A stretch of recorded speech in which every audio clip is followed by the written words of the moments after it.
Kannappa cinema hard disk miss అయిపోయి ఇప్పటికీ వారం దాటొస్తుంది. ఇంకా కూడా ఆ హార్డ్ డిస్క్ మాత్రం నా చేతికి రాలేదు. ఖచ్చితంగా వాళ్ళే తీసుకెళ్లారు, వాళ్ళ ఇంట్లోనే ఉంది అనే విధంగా విష్ణు గారు మరొకసారి దీని గురించి మాట్లాడడం జరిగింది. అసలు ఏం చెప్పాడు?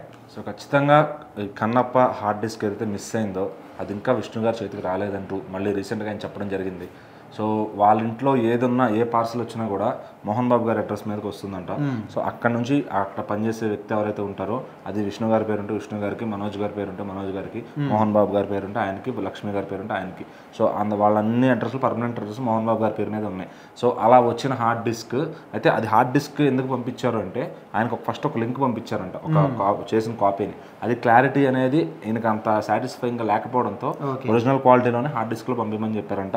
సో అది వచ్చిన తర్వాత రఘు అనే వ్యక్తి ఆఫీస్లో తీసుకుని చరిత అనే వ్యక్తికి ఇచ్చారంట. ఆ రఘు చరిత అనే వ్యక్తి ఇద్దరు కూడా మనోజ్ గారి కోసం పనిచేస్తారు, ఆయన దగ్గర పనిచేస్తారని నేను తెలిసిందంట.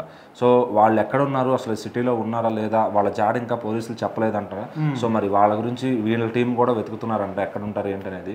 సో మరి మంచు మనోజ్ గారు అయితే దీనిపైన ఎటువంటి రియాక్షన్ కానీ ఎటువంటి ఇది కానీ ఆయన స్పందించలేదు. సో అసలు ఆయన చేయించారా లేదని కూడా ఆయన ఎవరు మీడియా కూడా ప్రశ్నించలేదు అనమాట. సో విష్ణు గారు మాత్రం ఇట్లా చెప్పడం జరిగింది. సో మళ్ళీ ఈ సినిమాకి కూడా చాలా ఖర్చు అయింది. ఎంత ఖర్చు అయిందంటే అది తెరపైన కనపడుతుంది. సో అనుకోకుండా 15 కోట్ల దాకా మిస్యూజ్ అయ్యాయి ఈ సినిమాలో. సో విఎఫ్ఎక్స్ కోసం ఎక్కడ కాంప్రమైజ్ అవ్వకుండా చాలా ఖర్చు పెడుతున్నామని కూడా ఆయన చెప్పారనమాట. అండ్ ఈ సినిమాలో ప్రభాస్ గారు, మోహన్ లాల్ గారు, అక్షయ్ కుమార్ లాంటి వ్యక్తులు ఉన్నారు, కాజల్ గారు ఉన్నారు. సో ఇంతమంది భారీ స్టార్ కాస్టింగ్ ఉంది కాబట్టి సో ఖచ్చితంగా విష్ణు గారి సినిమాకి డే 1 నుంచే మంచి ఆదరణ వస్తుంది. సినిమా ఈయన చెప్పినట్టుగా విఎఫ్ఎక్స్ కానీ వర్కౌట్ అయితే ఖచ్చితంగా భారీ రేంజ్లో ఇండియా మొత్తం కూడా ఈ సినిమాని చూస్తారు. సో ప్రపంచవ్యాప్తంగా మరి ప్రభాస్ గారి పేరు మీద అయితే ఓపెనింగ్స్ అయితే వస్తాయి, కానీ తర్వాత ఎంతవరకు ఆడుతుంది అనేది విష్ణు గారు తీర్చిదిద్దిన కంటెంట్ మీదే ఉంది.